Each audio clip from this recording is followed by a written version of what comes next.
Hello, hello!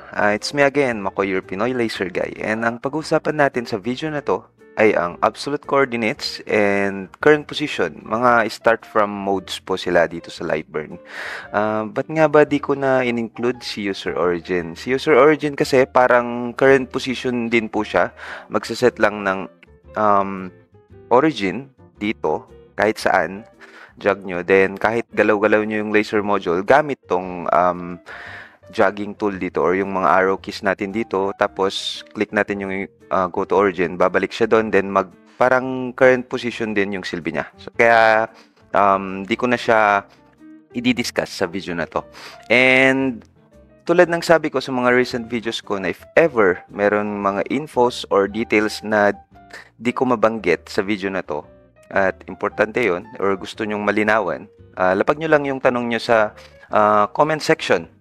Ayan, start na tayo. And para sa mga bago, before anything else, be sure na naka-millimeter per minute na yung parameters natin. Andito siya. And pag gagawa kayo ng machine profile, pag naka 2.0 na kayo na Lightburn, na makikita nyo naman na siya dito. Wait lang. Ayan. Machine profile, edit, kahit saan dyan. Ganito kasi yung magpa-prompt pag gagawa kayo ng machine profile manually. Andito na siya. Ito, millimeter per minute. Better for diode. Pero kung may naka-CO2 kayo dati, pero hindi naman na kayo beginner pag naka-CO2 kayo dati. Ayan, millimeter per second yung ginagamit. Kaya, dahil naka-diode laser tayo, millimeter per minute gagamitin natin. Ayan. Set nyo dyan. Andito rin siya. Pag bago pa lang kayo, pag di nyo na-set sa una, andito siya. Sa device settings, wrench icon, then dimensions and units. Ayan, millimeter per minute. Pero originally, sa mga lumang version ng Lightburn, andito siya. Under units and grids dito sa general settings. Units and grids, andito siya dati. Okay? And ang isa pa na isa-set nyo dito sa device settings ulit is yung enable laser fire button and laser on when framing. Kahit yung value dito is 0.5 lang or 1. Enable na rin natin yung frame continuously. Itong frame continuously para magfe-frame lang siya, tuloy-tuloy lang siyang magfe-frame hanggang di nyo makuha yung tamang placement ng design nyo sa mismong material na gagamitin nyo para i-engrave. Ayan, click natin yung OK para ma-save. Then, ang gamit pala natin ngayon is Algo Mini. Not sure kung anong module yung nasalpak ko dyan. 5 watts. 5 watts yung nakasalpak. Pero pwede kayong magsalpak kahit 10 watts dyan, 20 watts, and even yung 2 watt IR pwede nyo salpak dyan. Okay? Start na tayo. Absolute coordinates muna. Ang absolute coordinates, ito yung nire-recommend ng karamihan para sa mga bago pa lang sa laser engraving. Ito kasi, itong grid na to, since 300 by 315 yung work area ng machine, itong work area sa Lightburn naman is 300 by 315 din. Okay? Itong green naman dito, green and red na wait lang para makita nyo. Green and red na square dito, ito po yung red is machine origin. Sana di ako magkamali sa sabi. Itong green naman is job origin. Okay? Means, ito yung 0, 0 position. Andito yung laser module natin. Yan yung home position ng laser module. Ayan, excuse me.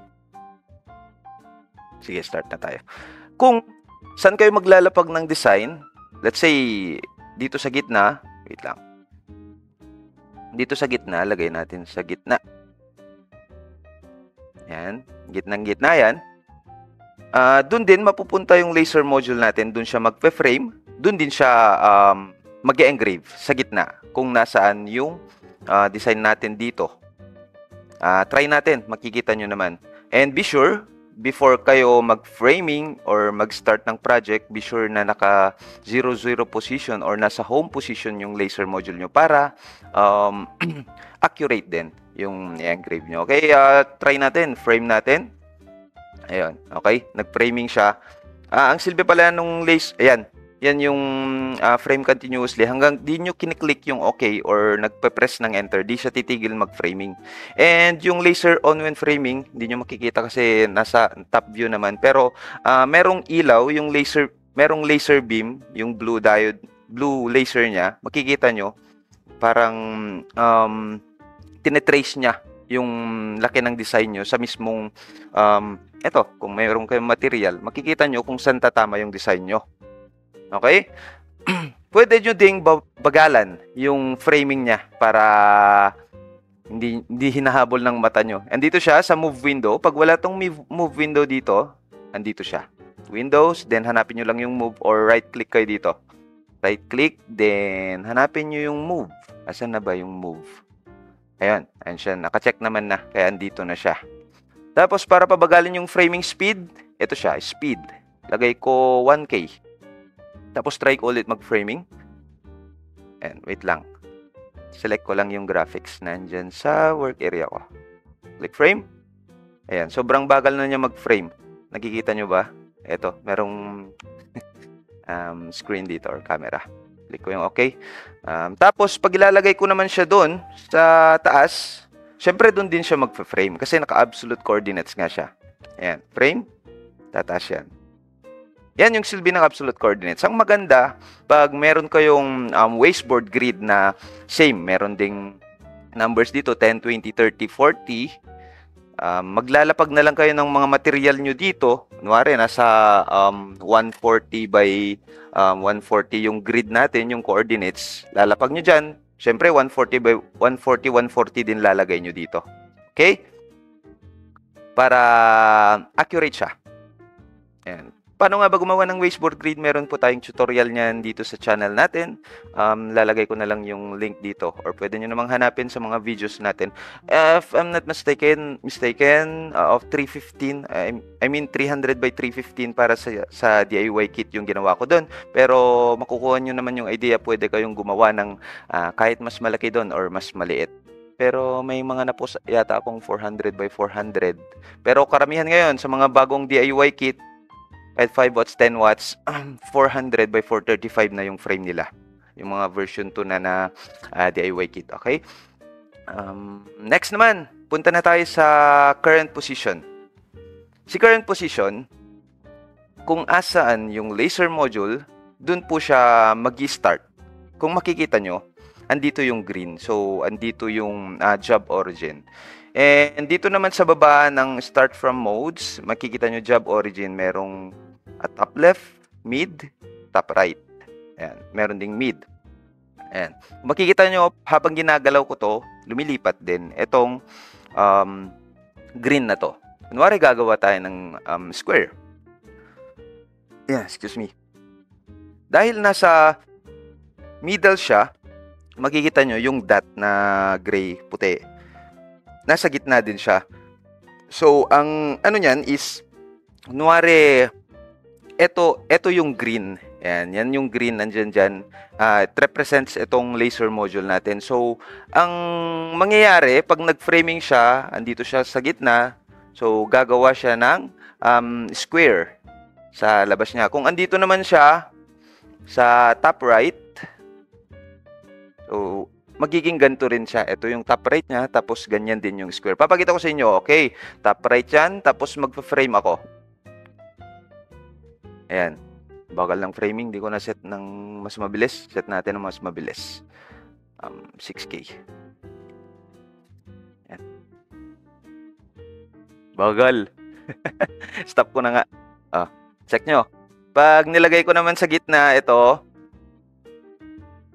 Ayan. Frame ko. Yun. Diba? Ganyan siya mag-framing. Pero ano nga bang silbi niyan, sir? Kunwari, wala pa kayong jig or may isa lang kayong order ng keychain.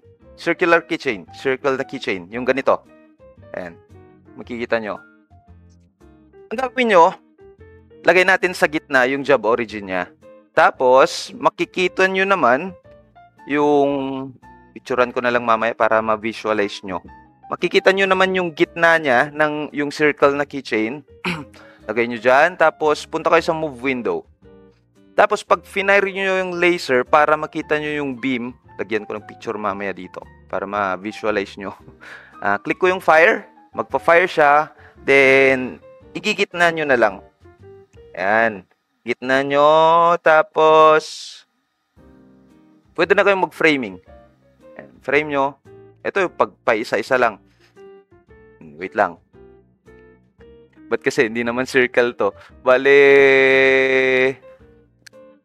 ellipse. Ang sukat ng engravable area niyan is 36. 35, 36. Ayan. 36. Wait lang. Hindi ko napindot yung shift. Kaninang gumawa ko, kaya hindi perfect circle. Ayan.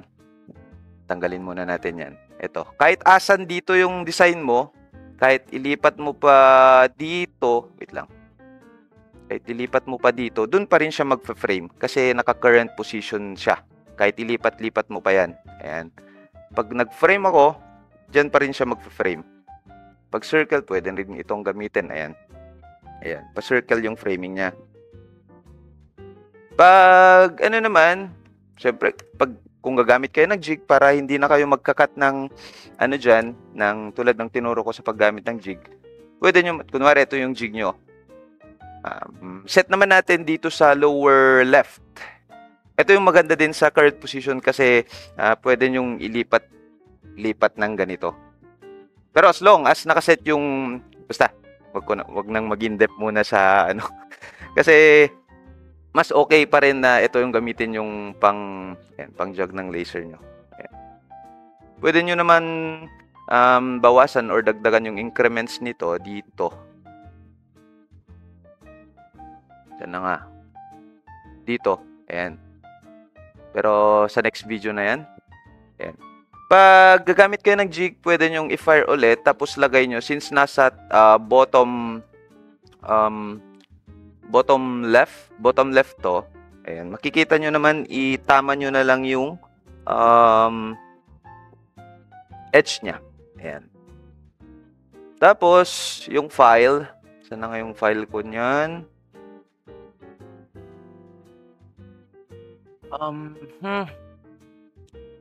Art library.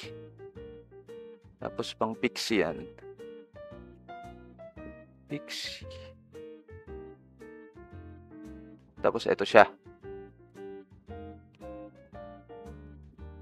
Lagay ko, wala kasi akong mouse, sorry, kaya medyo mabagal. Tanggalin ko to. Ayan siya. So, pag free-name ko siya, pag naka-select yung cut selected graphics, ang ma-frame lang or mai-start is yung naka-select. So, pag ginanyan ko, pwede nang mag-frame. Pero pag walang naka-select, walang ma-frame kahit naka-turn on yung output dito. Okay? Ayan, select ko. Then, mag-frame ako. Lang pala. Naka-on pa yung fire niya. Ayan. Ayan. Ayan, lagay ko doon. Tapos, fire. Makikita nyo yung edge niya. Ayan. Maglagay ako ng image mamaya dito. Tapos, if-frame ko siya. Ayan. Yan yung silbi ng current position. Kunwari, maganda din sa current position. Kunwari, meron kayong malaking material dito. And hindi nyo naman, minsan, pag hindi nyo naman mauurong ng mauurong kung gagamit kayo ng absolute coordinates, kung andito yung kung ito yung kunwari ito na lang yung may space, ito siya. Pag naka absolute coordinates kayo, ayan, kung andyan siya, di nyo naman maitatama agad. So ang maganda sa current position, pwede nyo nang ilagay dun yung laser head niya, tapos mag-framing na kayo. Yan yung maganda sa current position. Pwede nyong ilipat-lipat yung laser module. Yan. Pero sir, ito na yung problema. Minsan, pag nag-framing po kami, okay naman siya. Pero pag ini-start na namin, tumitigil, parang nahahalt yung engraving. Hindi po nagtutuloy yung engraving niya. Yan. Papakita ko. Start. Wait lang. Lagay natin sa fill mode. Ayan, meron siyang ano na ganito, cat might be out of bounds due to overscan settings. Ano nga ba yung overscan? Sige, yan naman yung pag-uusapan natin ngayon. Makikita nyo to kahit minsan pag naka-absolute coordinates kayo. Sige, pakita ko Overscanning. Ano nga ba yung overscanning? Ayan, absolute coordinates. Pag naka-absolute coordinates kayo, pag masyadong malapit dito sa edge ng work area nyo, yung design nyo, ayan, try kong i-start. Ayan, meron ulit ganitong warning. Overscan settings. Ano nga ba yung overscanning? Andito po siya. Ayan, excuse. Pag dinouble click natin yan, makikita natin yung advanced options. Ito yung overscanning po. Ano nga ba silbi ng overscanning? So, overscanning, siya po yung nagpe-prevent para hindi po maging sunog yung edges ng ina-engrave natin. Pag naka-enable siya, tapos i-check natin yung preview ng i-engrave natin, ito po yung overscanning na sinasabi natin, yung pasobra. Kung makikita nyo yung red, ayan, yung red na ito, yan po yung overscanning. Ayan, naka-show traversal moves. Ano nga ba din yung traversal moves? Ito po yung galaw ng relaser natin. Kasi po, pag mismong titigil, pag naka-off yung overscanning, pakita ko, off natin, disable natin yan. Kung makikita nyo, wala yung red na pasobra. So, horizontal kasi yung takbo ng laser module natin. Ayan. Pag tumigil dito, syempre magkakaroon siya minsan ng overburn. Ayan, overburn dito sa edges. Pine-prevent yun ng overscanning pag naka-enable. So, sir, paano nga ba natitigil yung project pag naka-on yung overscanning? Ganito po siya. Kung makikita nyo, etong green na to, etong green na line, not sure kung visible siya. Ayan, etong green na line, ito po yung edge ng work area ng machine natin. Kung makita nyo, sumobra po yung overscanning. Yan po yung sinasabi niyang out of bounds kanina. Okay? Hindi na niyan sakop yung work area ng machine natin, so hindi na siya makakapag-engrave. Kaya po natitrigger yun at tumitigil yung engraving natin or hindi nag-i-start. Minsan naman, kunwari, circle yung ina-engrave natin. Pag pinustro natin to, kunwari circle yan. Wait lang. Oh, yan. Kunwari circle yan. Okay. Ay, wait lang. Ba't kasi ako nag-start? Di naman ako naka-absolute. Okay lang. Wait. Ayan, wag nyo gagawin yun Bad example. Ayan, sige. Pag clinic ko to ng okay, nag-push through ako sa engraving ko, mag-engrave pa rin siya. Mag-start siya kasi dito sa baba, hindi pa naman niya abot yung ano. Pero pag umabot na dito, diyan natitigil yung engraving process nyo. Mahahalt na yung job niya. Kasi, ayan sumobra na siya. Ayan. Kaya, ang solusyon dyan, huwag nyo masyadong ilapit yung yung design nyo sa edge ng machine natin. Edge ng work area ng kahit dito sa light burn. Okay? Ang isa pang dyan, pag kasi bumibilis yung speed, kung makita nyo, sige, dagdagan ko yung speed, lumalaki din po yung sakop ng overscanning. Ayan. Pag pabilis ng pabilis, lumalaki po yan. 4.25 mm na siya. Pwede rin nating bawasan to. Ayan. Let's say 1.5. Ayan. Check natin kung sumobra. Ayan. Nabawasan naman siya, pero sobra pa rin. I mean, lumalagpas pa rin po. Meron pang isang way.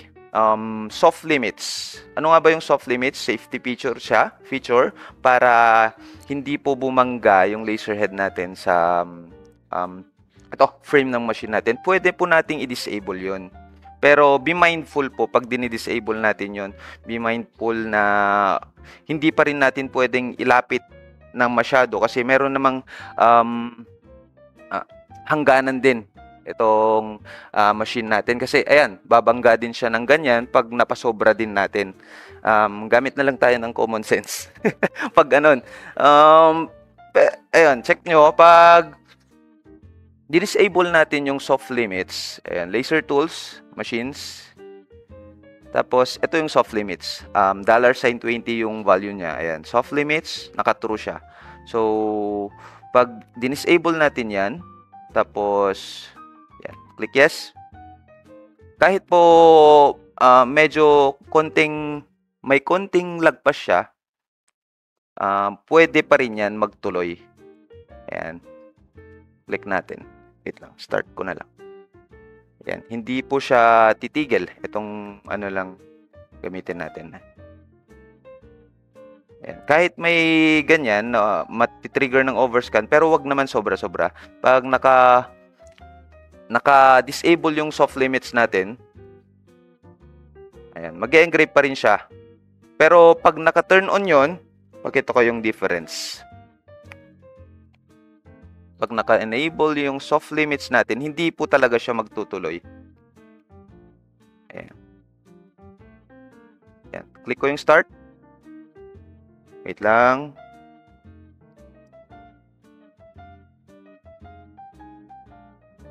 Ayan, di ba? Tumigil siya. Hindi siya nagtuloy kahit same na ano siya. Nangyayari din yan pag naka-current position po kayo. Kaya I suggest na pag gagamit kayo ng current position, wag nyo po pa rin, be mindful pa rin po sa limit ng work area ng machine natin. Wag nyo pa rin masyadong ilapit sa mismong edge, or pwede nyo ring i-disable din yung ano. Pero not to the point talaga na sobrang lapit yung laser module natin sa edge ng work area niya. Pwede pong mag-set ng macros. Kunwari, gagamit tayo ng current position. Pwede kayong mag-set ng macros dyan. Meron akong tutorial kung paano gumamit ng macros. Lagay ko na lang uli yung link dito or check nyo na lang sa mga videos natin. So, ito siya. Ang code nito is, syempre, $20.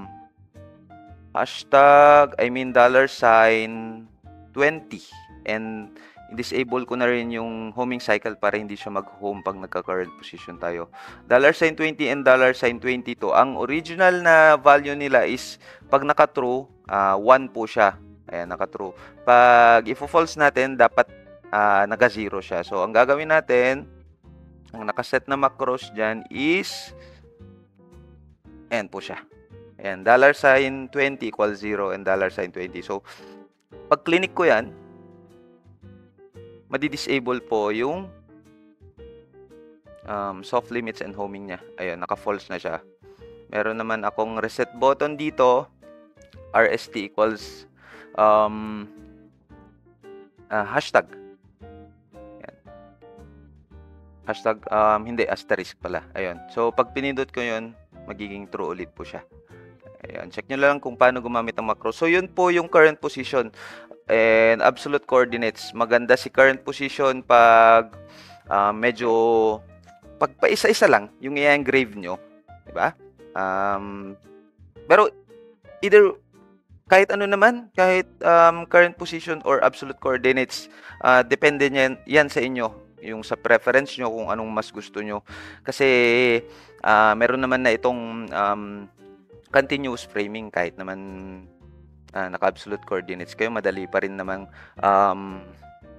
i-position yung material nyo. Kasi may continuous framing naman. Patuloy-tuloy yan hanggang di nyo makuha yung tamang yan. Ay, naka-current position pala ako. Kaya doon nag-absolute coordinates. Ayan.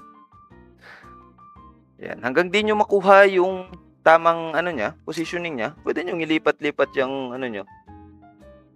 Medyo mas mahihirapan nga lang kayo. Pag current position, lagay nyo lang sa gitna yung beam niya, yung laser beam niya. Tapos, framing na kayo. Mas konti lang yung gagawin nyo. Pero, nasa sa inyo na kung anong mas madali. Basta in-explain ko lang kung ano yung kaibahan nila. And again, pag may mga tanong kayo regarding dito sa current position and absolute coordinates, don't hesitate na mag-reach out or chat nyo sa GC.